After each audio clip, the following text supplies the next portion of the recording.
Welcome to Single Parent Success Stories. I am your host, Irina Shekhovtsov.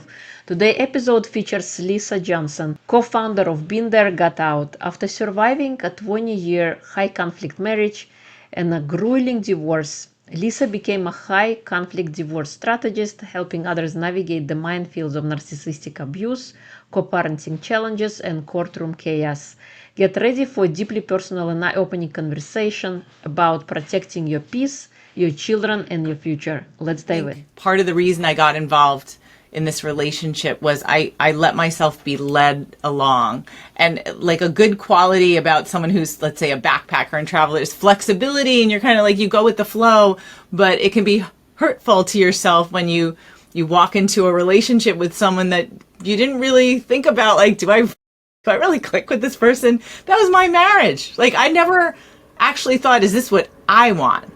So getting out of the relationship and taking those couple of years to be really certain and trying everything I could, it allowed me to emotionally detach from the situation. And so when I decided that I wanted to start dating, this sounds really crazy, but I made a list of the things that I liked in another person because I'd never done a dating profile before. It was mind-blowing. It sounds silly. I mean, I was in my mid-40s and I'm making a list of what I like in human beings, not to mention other people. And I realized that the list was completely different from my husband. Welcome to Single Parent Success Stories, a podcast designed to inspire single parents. Here you'll find resources from self-care to finances to parenting and everything in between. Discover what it takes to thrive. Let the stories inspire you to what is possible.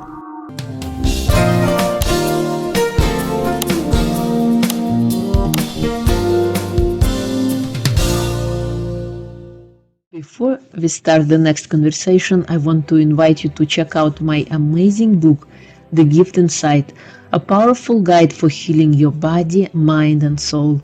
Reclaim your strengths and awaken your true potential. Whether you are navigating heartbreak or simply seeking deeper fulfillment, this book offers the tools to turn your struggles into triumphs. It is time to unlock the gift within you.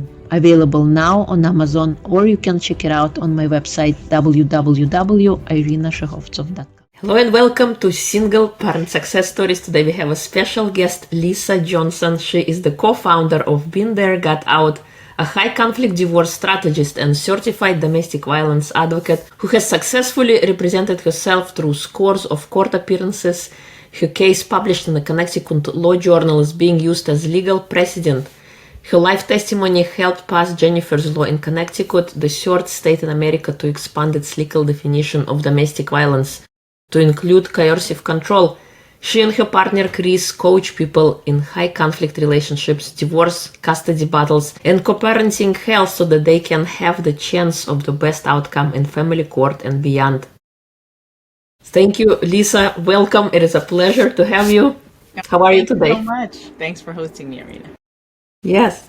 So please share with us who you are outside of your introduction. Oh, yeah. Okay. Well, I mean, I am a high conflict divorce strategist, and my partner is Chris. He's my life partner. We've been together for more than 10 years. And we started the business a few years ago because we started writing a book. I've always been a writer. Like as a child, when I was in fourth grade or so, and we were asked what we wanted to be when we grew up, I said a writer, a swimmer, and a gymnast. And the writer one won out. A high conflict divorce strategist was not on that list. And then through the years, I've traveled. I lived overseas in Hungary. I was a high school English teacher. That's what my degree is in. My master's degree is in teaching English as a second language. I taught English in New York City. I was, again, a professional writer. I wrote for magazines. My first book was actually about traveling through Europe as a rite of passage.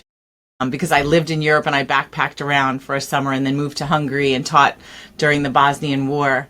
So a lot of different things before this career, but ended up here. And I feel like everything in life kind of came to this. With Been There, Got Out, Chris and I deal exclusively with the most extreme cases. And from my own life experience and the lives of our hundreds of clients all over the world and thousands are in our community, I just feel like this is the best fit for me, though it was unplanned and I never would have wished what happened on anyone. to get here. Yeah, totally. Wow. What has prompted you to start that company? So when we were, well, first of all, I was with my ex-husband for 20 years. I never imagined that we would get divorced. And then at some point, I learned that he was living a double life, and I tried for about 2 years to do whatever I could to keep the family intact, and didn't work out. And finally, it became more painful to stay than to leave. And so started that whole process and met an amazing lawyer who told me within 20 minutes, yours is going to be one of the really bad ones. And I was shocked and thought, how could you tell? I mean, I thought my husband was a good person who had done some bad things, but my lawyer was right. And it took a year and $100,000 to get away. And then there were 10 years in total in court for about 100 court appearances. It took 7 years of representing myself on both the family court level and the appellate court level. And so in the process, I thought, this is crazy. I need to write another book about it. And so my partner, Chris, had been through his own stuff. His was different. His divorce actually took 3 years and $300,000. So we thought our combined commonality and everything else, we should work on a book. So we started putting a book together. And I thought, oh, this will be easy because my first book did so well. And then, but in the 20-ish years since the last book, publishing really changed and social media happened. And now all the publishers want you to build your own platform to make things easier. So we were told, you gotta become an expert in divorce. I thought, well, I'm definitely an expert in divorce. Now I just have to build the social media community. So I took my English teacher skills and started building our platform on Instagram, things that I had done with my high school students, like putting a quote out there and then encouraging engagement, seemed to really resonate on a global level. And so we started that way, and we put the book off to the side. We joined something called Launch Club, which taught us how to do online courses. And we thought, oh, and then COVID happened.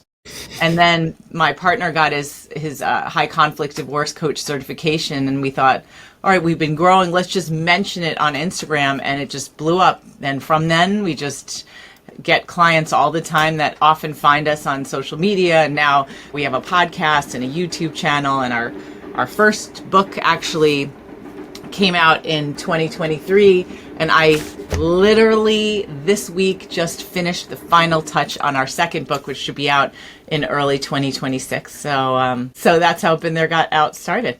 It's incredible. I love it. And yeah, your personal experience and your partner's experience would make you an expert after going through, such an ordeal. Yeah, I always kind of become an expert. I know. Well, I said I got my best education in the trenches of family court. I mean, that was just unbelievable. For someone that's well educated, white, and very familiar. I mean, my background is as a communicator, but for it to take this long for someone like me, it was like, what's it like for everybody else? This is crazy. So, yeah. I think we get disillusioned because it's so easy to get married. You just go sign. And it's like, it's done. Boom. And you think that divorce is going to take just as long. Yeah. We put a quote out there. My divorce is taking longer than my marriage. Because with our cases, it does. Totally.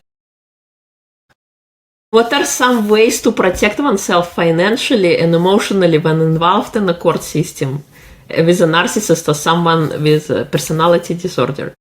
Big question. So first of all, most of us who have been living in these kinds of relationships often have no idea that there's even abuse taking place, because narcissistic abuse is emotional abuse, so it doesn't leave bruises. 1 in 2 people in a toxic relationship really doesn't know that it's bad, because usually that kind of abuse is insidious and it happens over time. And so when you get out, that's often when you realize, oh my gosh, like this is what it was. And so I think the first thing you can do is start educating yourself. And a lot of people use Google. That's their first, their light bulb moment is they'll Google, like, what does it mean when my partner is doing this? And then they start learning about it. So I think once you start learning about it, you need to also learn about how to handle people like this in the legal system, how they behave very differently at the end of relationships. Most people, when you separate and you divorce, there's anger, and the anger subsides. With people like our exes, it never subsides. It goes on and on and on. And I think it's important to realize that. And there's an excellent book called Splitting he's a former social worker and attorney, and now he is the founder of the High Conflict Institute. His name is Bill Eddy. He's written like 20 books. That book, it's about how to divorce someone with narcissistic or borderline personality disorder, blew up my world. I was done with my divorce by the time that I read it. Chris was still at the edge of that book got him over the finish line because he realized this is how we have to approach things differently. And a lot of that also involves, another tip is that something we teach our clients, it's called taking strategic oversight of your case. It's understanding that for these cases, you can't just hire a lawyer and say, oh, they're going to handle it for me. You know your ex better than anyone. Logic often doesn't apply, and so you're going to have to negotiate differently and delicately. So in most cases, again, when there is a divorce and people are trying to negotiate or mediate, everyone assumes that both parents, especially if they have children, are going to come to the table and they're going to do what's fair and they're going to do what's best for the kids. But when you're dealing with someone with a personality disorder and or an addiction, they don't really care about those values. They care about themselves. And so you have to approach from a perspective of how can we make this person feel like they're winning and that everything is about them, because that's what it was kind of like in the relationship anyway. And so that involves a lot of strategy and techniques and psychological understanding and leverage and preparation. And so I think those are a couple of things to know, which will help save you tons of money instead of wasting like fruitless negotiating and letting other people handle things that they don't really know as well as you do. Even though if you were in this abusive relationship, it was horrible, but you developed survival skills. So that knowledge and survival skills you can apply towards this process. And actually I should say one more tip that's super important, getting the right support, making sure you have people that can guide you through it, who understand the nature of what you're dealing with. Most attorneys don't. So it's okay, because their job is really just to translate your case into the law and do what they have to do to get you out of there, to get you out of the court system. Having emotional support, having strategic support is also really, really important, especially if you have kids, because you still need to be present for your kids. And it's hard. Totally. You're so right. What are some of the red flags that indicate that your divorce or separation may be high conflict?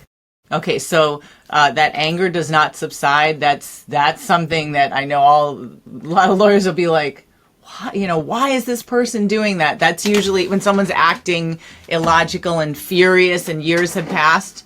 That's a sign. But one of the big ones is also if they are hiding assets. And so a lot of people like that have the mentality, what's mine is mine and what's yours is mine too. Like they feel entitled. They will hide money. They don't cooperate with the discovery process, which means everyone's supposed to show what they have so that you can divide it up and figure out what to do. They act like everything is theirs, and it's really, really hard. That can get very expensive. And also, if someone has an addiction, that adds to it because they are impaired in that they're not even thinking in their own best interest. And so often they can't make good decisions.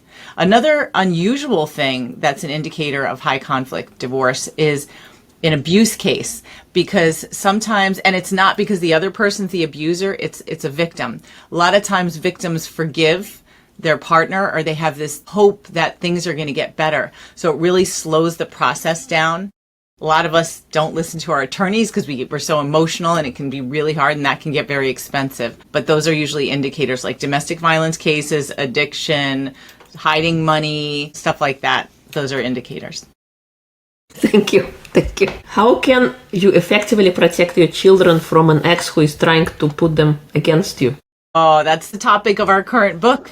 It's about how to handle when your ex is turning the kids against you, since that's unfortunately one of the most common things that we see in our community. And I always say it's like there's three ways. So once your ex doesn't have the day-to-day to still abuse you, they're limited to three things: money, kids, and the court. So the court and money go hand in hand, and the kids are the ones that last the longest. So what we often see is that even while you're still in the relationship, an ex, a toxic person, abusive person, will groom your kids to make it seem like their loyalty should rest with them instead of you.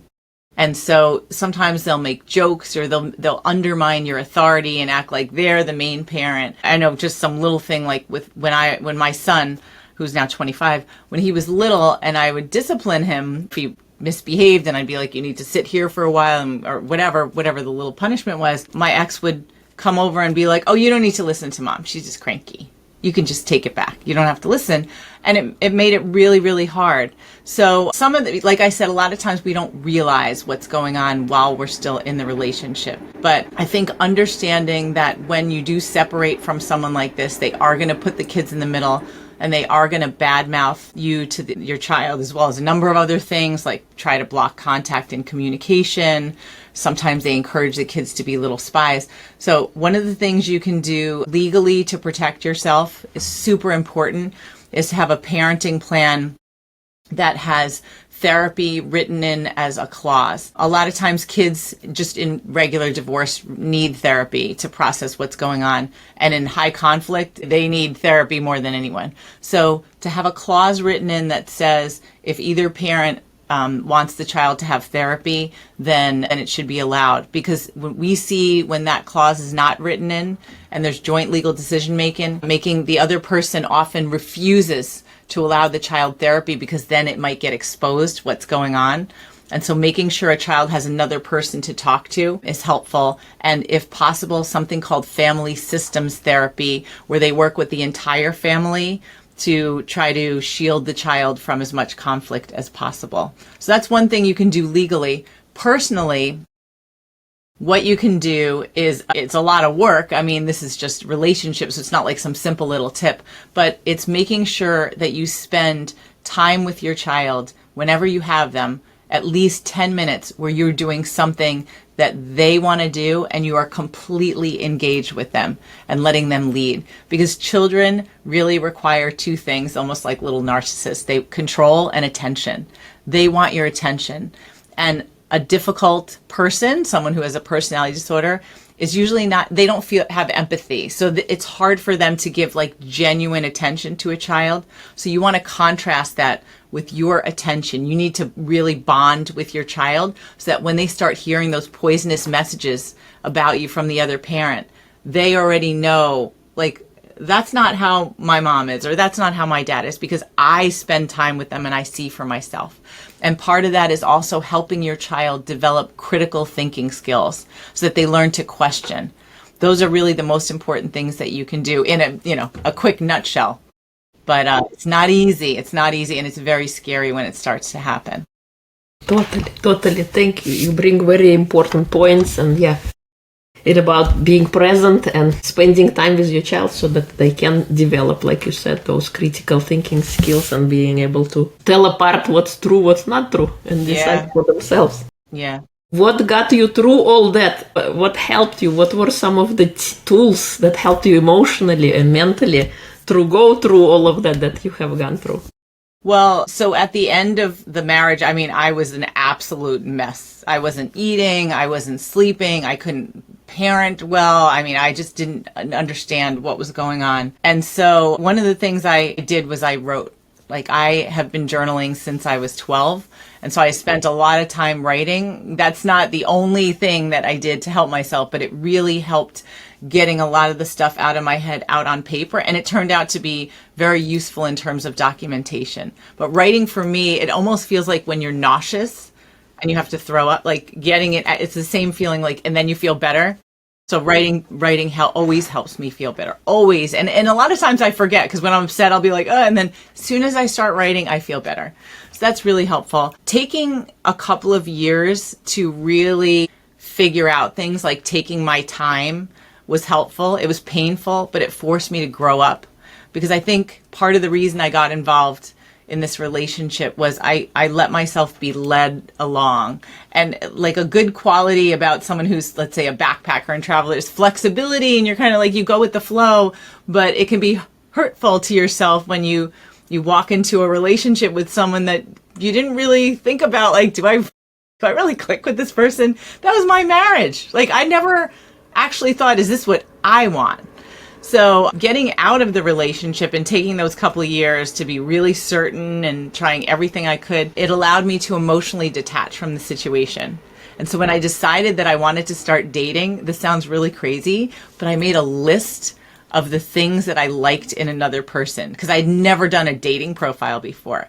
It was mind blowing. It sounds silly. I mean, I was in my mid 40s and I'm making a list of what I like in human beings, not to mention other people. And I realized that the list was completely different from my husband. And I thought, how did I end up with someone that was not my type, never my type? And so I put it out in the world. I joined Match.com. I met my partner, Chris, who now we've just celebrated our 10 years together. And one of the things that really supported me was his sense of humor. First of all, being with somebody who I wasn't looking for a serious relationship. I just wanted to have fun. I wanted lightness after what I had been through. And not planning for anything big, but just getting involved with someone who allowed me to take my time, who allowed the relationship to develop and really made me laugh was amazing. Like having those pleasure hormones was super helpful. Exercising. My ex was very judgmental and I used to love to dance, like go to the clubs in New York City kind of dance. So I started going to like a hip hop kickboxing class and doing another hip hop dance class. And it just, again, like the pleasure hormones from exercising and loud hip hop music, it just made me feel so good. And also I talked to a couple of friends who were pretty good support, but I think also just starting the business along the way helped me heal, and also in court getting some victories. It was hard road, but that helped me heal because I was like, oh my gosh, like the power dynamic is really turning around. And then seeing karma and justice was wonderful. And now having this business, which is like, my ex used to go around saying that he was going to become a motivational speaker on how you could stay in a marriage with the kind of issues that we had. And I was thinking, he's completely oblivious to my feelings. And it's flip-flopped. Who's the one out speaking now? So anyway, yeah, but just having like a lot of progress and victories and making, seeing that my kids were okay through it. There's been a lot of ways that things have gone well. But having that support, people who really understood, was helpful. And my dad has been amazing too. Awesome. Yeah, you're so right. So you went in and, the pleasure hormones and all that other stuff. I learned to have fun again. That's what I think that fun was. Yeah. I think we often forget as we become parents that we gotta be like kind of strict and forget about ourselves. Yeah, but you lose yourself. Having, to do the things that I'm passionate about, I think you rediscover a little bit more of who you are. Like you said, how did I end up with such a person? It's not even my person. I know. I mean, wow. Like, who was I? How did I do that for 20 years? What do you think is the most important trait to instill in a child? Well, my world is like this crazy world, but I think critical thinking skills. My first child has always been defiant. He was a hard child to raise. I love him, but always questioning. And in high school, right? Yeah, it's great. I mean, it's just rough. You're always like, why? Like, tired. I don't know.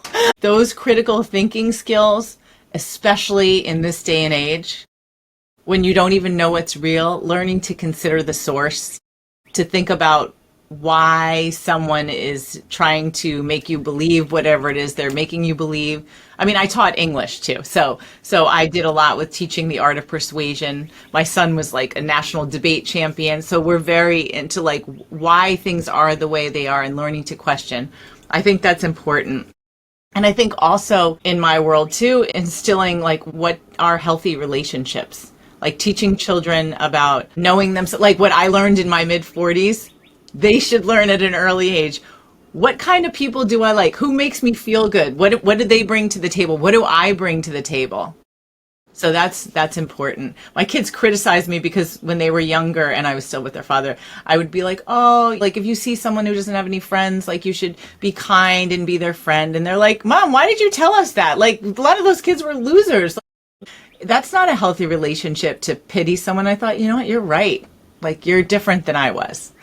So just feeling empathy and feeling bad for people. I mean, that's what got me in that relationship. I didn't think about what I wanted to be brought to the table for myself, and I should have done that. So I'm glad my kids were teaching me, like, Mom, you shouldn't just feel sorry for people and make friends with them out of pity. Like, you should look for people who rise you up rather than bring you down. Totally. I love that. Thank you. What is your superpower if you had to pick one? I'm a really good cheerleader. I can be a nag sometimes, but I'm very good at motivating people to do things. So not just with my business, we have this hashtag called From Puddle to Ninja. So I'm really good at getting people who are like, not talking about like weak people. I'm talking about super successful people who have been demolished by another person. I think I'm really good at co-regulating, like being calm enough to say, you are going to be okay. And I am going to make sure to get you to the other side. And we're over here and you can do it. And then to watch that happen, I think I'm really, really good at that. I love it. That's awesome. That's an amazing superpower to have. Thanks. For single parents who are listening, what kind of advice would you share with them? Okay. Or just stepping onto the single parenting journey? So first of all, one of the qualities that I love is something called radical empathy. And I think I have it from going through this myself. And I think that it's important for you to connect with other people who have walked the walk and have made through it, but are doing well, that are not stuck in like a trauma loop of how bad it is and just relating to you and validating your feelings of negativity. So terrifying. Like, I remember for those couple of years, a lot of that time waking up every single day terrified, feeling like I had a physical ball of pain in my stomach and wishing that if I could just wake up and not feel awful, that would be acceptable. So I know how frightening it is, and feeling like you would do anything to just keep it together, to keep the family together. I did that.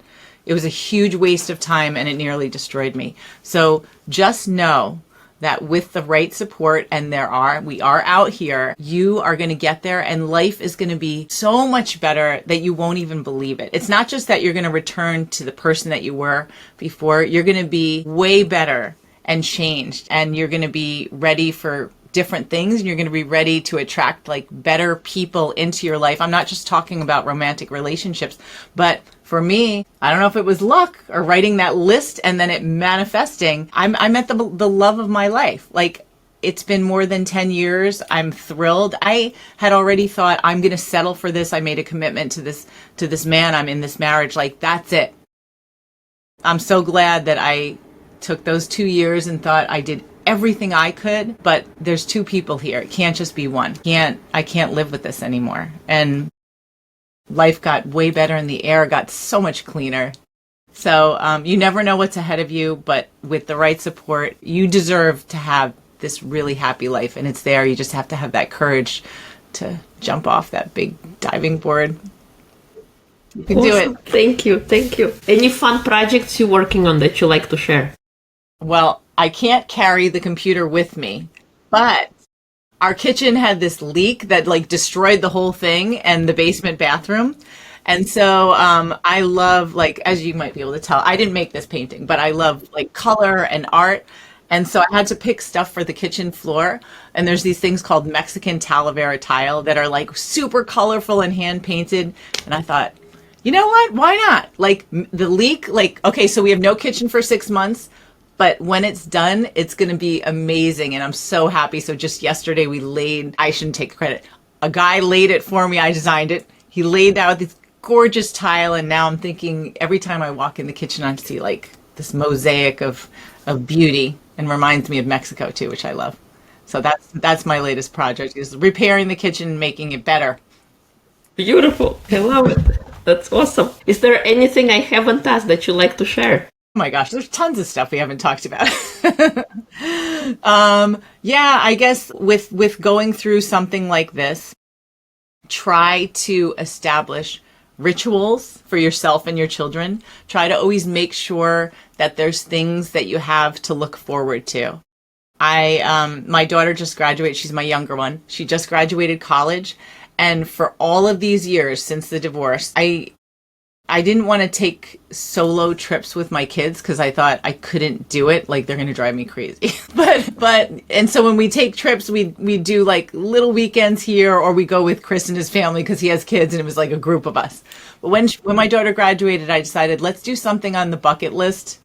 Hopefully it won't be awful. And we decided to go to Alaska, just the three of us. We had such an amazing time. One fight, amazing time otherwise. And I thought, you know what? It's really, my kids loved it. And they said, why did we wait so long to do this? So make sure if you're a traveler, and I am, plan, even not, you don't need to go to Alaska, but like just little things on the weekends with your kids to have that time together. Rituals, like every whatever, we're going to do a little trip, or even if it's just to some farmer's market in town, but make sure you spend that time together. It's really, really important. Like I said, my kids are in their 20s now. So this really helped everyone get through it. I love it. I'll make memories. One thing you cannot live without. What's your non-negotiable day to day? Oh, what can I not live without? Well, for my own health, I have like a gallon jug of water that I'm supposed to have every day. One thing I love traveling. I love having things to look forward to. Art. I think there's always something that you need to be able to create in your life. So forget the water. It's having something to create. You need to have something that you can do. Everyone's creative in some ways. Writing is one thing, art for me. But you need to have something that brings you joy that you don't rely on other people for. So that's something I can't live without. I love it. I love that. I recommend to people practicing 10 minutes of joy every single day. Do something that sets your soul on fire. Look at that. Yeah. We didn't even plan to say that. Awesome. If people would like to connect and learn more about the wonderful work that you do, where can they go? Super easy. Been There, Got Out. Just Been There, Got Out. Our book is Been There, Got Out. Our website is Been There, Got Out. All of our social media is Been There, Got Out. Just look for it. You'll find us. YouTube channel, podcasts. My email is lisa@beentheregotout.com. It's just Chris and I. We always answer ourselves. So very easy to reach. Awesome. It's been a pleasure having you. Thank you so much for sharing your story and the amazing work that you're doing. I loved having you. Thank you. Me too. So nice talking to you, Irina. We'll have to do it again.